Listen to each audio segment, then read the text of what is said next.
아멘. 할렐루야. 오늘로 우리를 치유하게 새롭게 하시고 또 치유하시는 예수님의 은혜를 입으시기를 주님의 이름으로 축복합니다. 아멘. 오늘 말씀의 제목으로 함께 먼저 나눕니다. 우리에게 자유와 생명을 주시는 주님이십니다. 우리를 새롭게 하시고 자유를 주시는 줄 믿습니다. 이러한 복음의 능력이 있는 예수님의 이름을 붙들고 간구하고 믿을 때 역사가 나타나는 줄 믿습니다. 오늘 말씀의 본문을 보면 예수님께서 당시의 사람들에게 또 지역에게 있어서 아주 유명했다라는 것을 볼 수 있습니다. 일단 예수님께서는 놀라운 기적을 일으키셨는데 어떤 기적이었냐? 일단은 귀신 들린 사람들도 고치셨고 그리고 아픈 사람도 고치셨다라는 거죠. 귀신 들린 사람들을 고쳤다라고 하면 귀신 들린 사람에게 들린 그 귀신을 내쫓은 축계 사역을 하셨다라는 걸 볼 수 있는데 귀신 들린 사람을 고친다라고 하면 사람이 할 수 없는 부분입니다.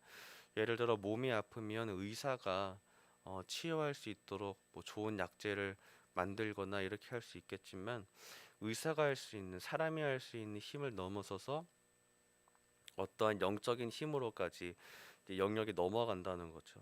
그러니까 영적으로 눌리고 묶인 거는 사람의 힘으로 할 수 없다라는 겁니다. 예수님은 그런 귀신 들린 사람을 자유하게 하셨다라는 것이고 또 한 가지는 이 예수님께서 몸이 아픈 사람도 고치셨다라고 예수님 사역을 통해서 보면 알 수 있습니다. 아무리 뛰어난 의사라고 할지라도 결국에는 어떤 질병에 있어서는 한계를 느끼게 됩니다. 어떤 고칠 수 없는 병도 만나게 되고 의사로서 사람으로서 할 수 없는 한계를 만나게 되는 것이 우리 인간인데 예수님께서는 그런 질병도 어떤 질병도 다 고치셨다라는 거죠. 그러니까 어떤 아픈 사람이 예수님께 나아오든지 예수님은 다 깨끗하게 하셨다라는 것입니다. 깨끗하게 하시고 자유하게 하셨다라는 것이 예수님의 사역을 통해서 선포가 되어졌는데 단순히 예수님께서는 우리의 육신을 그냥 편하게 하시려고 오신 것은 아닙니다. 우리의 영혼이 영원한 생명으로 또 영원한 자유함으로 들어갈 수 있도록 직접 이 땅에 오셔서 우리를 풀어주시고 자유하게 하시고 또한 다시 복음에 매일 수 있도록 예수님께서 먼저 길을 열어놓으신 줄 믿습니다. 이제 우리는 예수님께서 열어놓으신 길 가운데에 믿음으로 발을 내디디면 됩니다. 우리는 누리기만 하면 됩니다. 우리가 주님께서 다 주신 복과 은혜를 누리시기를 주님의 이름으로 축복합니다. 자, 예수님께서 하신 이런 사역들, 앞서 얘기한 이 축계 사역도 그렇고 또 몸을 병든 사람을 고치신 이 사역들도 결국에는 한 가지 목적을 위해서 하신 거였는데 그것이 무엇이었냐? 누가복음 4장 18절 말씀을 한번 보면 같이 읽습니다. 시작. 주의 성령이 내게 임하셨으니 이는 가난한 자에게 복음을 전하게 하시려고 포로된 자에게 자유를 눈먼 자에게 다시 보게 함을 전파하며 눌린 자를 자유롭게 하고. 자, 예수님께서 광야에서 사단의 시험을 말씀으로 이기신 후에 성령의 능력으로 사역하셨습니다. 자, 이 하나님의 성령은 예수님과 함께 사역을 하셨는데 모든 사람에게 복음을 전하시기 위해서 병든 자 그리고 귀신에게 묶인 자를 자유하게 하셨다라는 거죠. 다시 한번 말씀을 보면 주님의 성령이 내게 임하셨으니 이는 가난한 자에게 복음을 전하게 하시려고 내게 기름을 부으시고 나를 보내사 포로된 자에게 자유를 눈먼 자에게 다시 보게 함을 전파하며 눌린 자를 자유롭게 한다는 이 예언의 말씀을 인용하시면서 선포하신 것입니다. 그러므로 예수님께서는 이러한 사역들의 목표와 목적이 무엇이냐? 복음을 전하는 데 있다라는 것이죠. 복된 소식이다라는 겁니다. 무슨 복된 소식이냐? 우리가 이제 영원히 자유할 수 있고 영원의 생명에 들어갈 수 있다라는 소식이라는 것입니다. 예수님께서 하신 이러한 사역은 말 그대로 복음을 전하기 위해서 하신 것입니다. 하나님의 복된 소식은 무엇이냐? 포로된 자를 자유롭게 하시고 또한 귀신 들린 사람도 고치시는 것이다라는 것입니다. 하나님이 우리를 새롭게 하시고 자유하게 하신다라는 것이 예수님의 사역을 통해서 나타난다는 거죠. 그리고 예수 그리스도를 통해서 이런 사역들이 다 풀어지고 이루어졌다라는 것을 알 수 있습니다. 우리 모두가 예수 그리스도를 통해서 자유하게 되고 새롭게 되시기를 주님의 이름으로 축복합니다. 17절 말씀을 한번 보겠습니다. 17절 말씀을 보면 우리 같이 읽습니다. 17절입니다. 시작. 예수께 대한 이 소문이 온 유대와 사방에 두루 퍼지니라. 아멘. 자, 사람들 사이에 소문이 퍼졌다라고 하는데요. 이 소문이란 뭐냐? 예수님이 어떤 일을 하셨다라는 소문들이 이제 딱 퍼졌을 거라는 거죠. 어떤 일을 하셨냐면 귀신도 내쫓고 또 병든 사람도 고치셨다 하는 소문이 사람들과 지역으로부터 쭉쭉쭉쭉 퍼져나갔다는 걸 추측할 수 있습니다. 자, 이제 한편으로는 이런 소문들을 통해서 어떤 얘기까지도 생각해 볼 수 있냐면 이 예수님께서 옛날서부터 예언되었던 선지자다라는 소문도 있었을 거라는 거죠.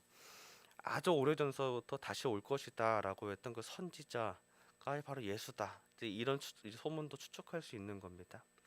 자, 이렇게 예수님에 대한 소문이 아주 많았을 이 당시에, 인기가 절정이었을 이 당시에 세례 요한이 아직 살아 있었을 그때 세례 요한의 제자들 몇몇도 예수님을 따라다니면서 예수님의 얘기를 듣고 예수님이 하신 일들을 보고 그 일들을 세례 요한에게 가서 또 알렸던 제자들도 예수님을 따랐다라는 걸 오늘 본문에서 알 수 있거든요.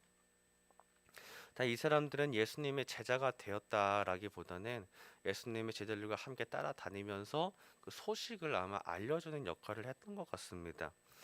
자, 이 세례 요한이 그렇게 예수 그리스도에 대한 소문을 이제 들었던 거죠. 그리고 이제 아마 그런 기대감을 가졌던 것 같습니다. 뭐냐, 이 예수라는 사람이 오래전부터 예언된 메시아일 것이다라는 기대감을 가졌을 거다라는 거죠. 자, 일단은 이 세례 요한이 이때 당시에는 아마 감옥에 갇혀 있었을 상황으로 추측합니다. 당시에 헤롯 왕의 동생의 아내인 헤로디아와 이 헤롯 왕이 저지른 불륜의 문제를 세례 요한이 이 직언함으로 인해서 감옥에 갇힌 사건이 발생을 하거든요. 그러니까 아마 이때 시기로 이제 볼 수 있는데, 그런 상황에서 세례 요한이 제자들을 통해서 예수님께 물어본 질문들을 보면 오실 그이가 예수님 당신입니까? 아니면 우리가 다른 일을 기다려야 됩니까? 이렇게 물어본다는 거죠. 자, 요한의 사명은 메시아의 앞길을 예비하는 일이었으니까 당연히 이 예수 그리고 메시아에 대해서 관심을 가진 건 당연한 건데, 잘 생각해 보면 조금 이상한 부분이 있습니다.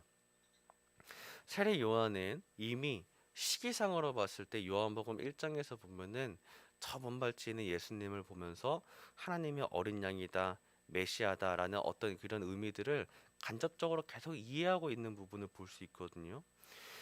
근데 이제 이런 부분을 잘 생각해 보면 아마 세례 요한도 예수님이 하나님께서 미리 보내신 메시아일 것이다라는 것을 영적으로 직감을 했었을지 몰라도 자기의 육신적인 상황 가운데 처해 있다 보니까 아무래도 그런 생각이 들었을 것 같습니다. 뭐냐면 내가 감옥에 갇혀 있으니까 나를 억제하고 나를 가둬두는 이런 로마인들에 대한 자유함과 승리를 선포할 자일 것이다라는 기대도 있었지 않았을까? 그래서 이렇게 질문하지 않았을까? 이렇게 생각해 보게 되는 거죠.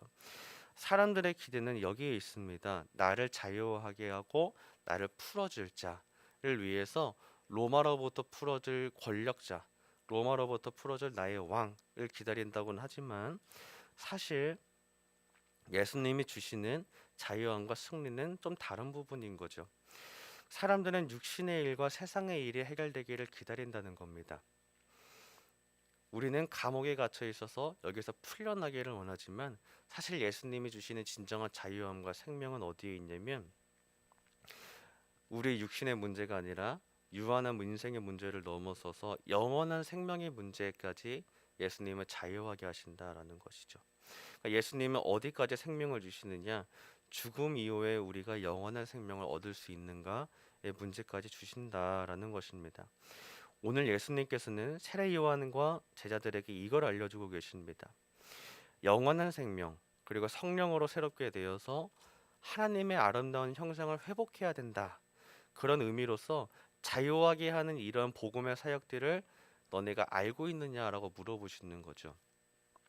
예수님이 하셨던 사역들은 귀신을 내쫓고 그리고 아픈 자를 고치셨던 사역이었습니다. 이런 사역들은 하나님의 나라에서는 귀신 들린 자가 없고 또 아픈 자가 없다라는 것도 생각해 볼 수 있게 되는 거죠. 하나님의 나라에는 완전하게 회복된 아름다운 형상들이 있는 줄 믿습니다. 이 세상 가운데에는 우리의 육신이 상하여지고 또 우리가 억압되고 어딘가 묶여 있어서 자유하지 못할지 몰라도 하나님의 나라에서는 마침내 하나님께서 모든 걸 회복하셔서 하나님의 아름다운 형상들이 하나님을 온전하게 예배하는 그곳이다라는 것입니다. 하나님의 나라는 온전한 성령으로 말미암아 우리가 기쁘게 찬양하며 하나님의 영으로 충만하게 예배하는 곳이다라는 것이죠.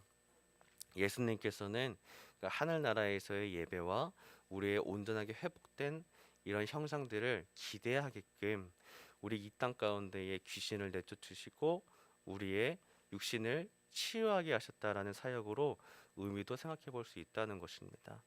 예수님께서는 우리를 자유하게 하십니다. 또 새롭게 하십니다. 우리는 이 복음의 능력 안에서 이것들을 온전하게 누리시기를 주님의 이름으로 축복합니다. 믿기만 한다면 우리 가운데에 다 선포되어진 이 말씀들이 우리 가운데 역사될 줄 믿습니다.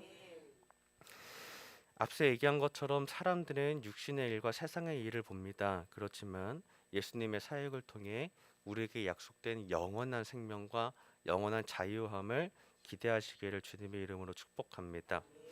21절을 보면 본문 21절을 한번 보겠습니다. 같이 읽겠습니다. 시작. 마침 그때에 예수께서 질병과 고통과 및 또 많은 맹인을 보게 하신지라. 아멘. 자, 예수님께서 질병과 고통과 악귀 들린 자를 많이 고치셨고 많은 맹인을 보게 하셨다라고 하셨습니다. 자, 못 걷는 사람이 걸었고 나병 환자가 깨끗해지고 귀 먹은 자가 들었고 죽은 자가 살아나고 또 가난한 자에게 복음이 전달된다라고 얘기하시는 것을 22절까지 걸쳐서 얘기를 하시는데 예수님께서 하신 이러한 사역의 모습들이 실제로 일어났다는 거죠. 못 듣는 사람이 들었다라는 것입니다. 영적인 귀가 열리고 또 우리의 영적인 것들이 깨끗해지며 말씀을 들을 수 있게 되고 죽었던 것이 살아나게 된다라는 것입니다. 예수님은 자유하게 하시는데 어디로부터 자유하게 하시느냐? 우리에게 있는 이 죄와 사단의 권세로부터 자유하게 하신다라는 것입니다. 성령으로 새롭게 하시고 진정한 영적인 평안과 자유를 누리게 하십니다. 자, 우리가 자유하려면 그렇기 때문에 온전하게 그 누구도 할 수 없었던 이 사역을 하셨던 예수 그리스도를 주로 영접해야만 합니다. 그리고 성령을 받아야 합니다. 내 안에 성령님께서 나를 지키시고 인도하셔서 사단으로부터 나를 얽매이지 않고 자유하게 하십니다. 그리고 이전에 제약되었던 우리의 육신의 삶이 아니라 성령으로 새로운 예배의 삶을 살게 하실 줄 믿습니다. 23절 말씀 보겠습니다. 23절 같이 읽습니다. 시작. 누구든지 나로 말미암아 실족하지 아니하는 자는 복이 있도다 하시니라. 아멘. 누구든지 믿기만 하면 그리고 받아들이기만 하면 성령님은 역사하신다라는 것입니다. 하지만 모두가 그러진 않습니다. 어떤 사람은 예수 그리스도로 말미암아 실족하기도 한다라고 합니다. 자, 이거는 예수 그리스도에게 실망했다라고 볼 수도 있지만 정확하게 얘기하면 마귀와 사단이 예수 그리스도의 복음을 의심하게 하고 거부하게 만들어서 우리가 영적으로 실족하게 되는 그 일을 말하는 것입니다. 어떤 사람들이 사단에 미혹되어서 실족하는 사람들도 있습니다. 예수님을 주로 시인하기를 부인하는 사람들도 있다는 거죠. 사단은 마치 우는 사자와 같아서 두루다니며 삼킬 자를 찾습니다. 이러한 사단은 미혹하는 영입니다. 우리의 신앙을 불신앙으로 인도하고 믿음에 대해 시험이 들도록 하는 영이 바로 사단의 영이라는 거죠. 그렇기 때문에 우리가 정신을 바짝 차려서 이러한 사단에 미혹되는 것들을 거부하고 말씀과 기도로 예수 그리스도께 대한 믿음을 지켜야만 합니다. 속아서는 안 된다는 말입니다. 사단은 예수님께서 하신 것이 얼마나 보잘것없는지를 우리에게 속이고 또 영적인 자유함이 이 세상 가운데 얼마나 무의미한지를 자꾸 속입니다. 그래서 어떤 사람들은 이러한 말씀들이 예수님께서 하신 일들이 매력적이지 않기까지 느끼게 되고 기어이 불신앙으로 향한다라는 거죠. 자, 어떤 사람이든지 사단에 미혹되어서 실족하는 자는 복이 되지 않습니다. 반대로 어떤 사람이든지 복된 소식을 믿음으로 받아들여서 누린다면 그리고 성령 충만함을 받는 사람은 복되다라는 것입니다. 우리 모두가 예수님께서 하신 사역을 기억하시기를 주님의 이름으로 축복합니다. 주님의 사역을 바라봅니다. 주님께서 우리를 자유하게 하셨고 듣게 하셨고 걷게 하셨고 깨끗하게 하셨다라는 것입니다. 영원히 이제 죄로부터 우리를 자유하게 하시고 생명으로 들어가게 하셨다라는 것입니다. 죄로부터 자유하고 영원한 영생 가운데에 자유함과 생명을 누리게 하신 그분이 바로 예수 그리스도입니다. 우리가 예수 그리스도 안에서 이러한 복된 것들을 누리시기를 주님의 이름으로 축복합니다.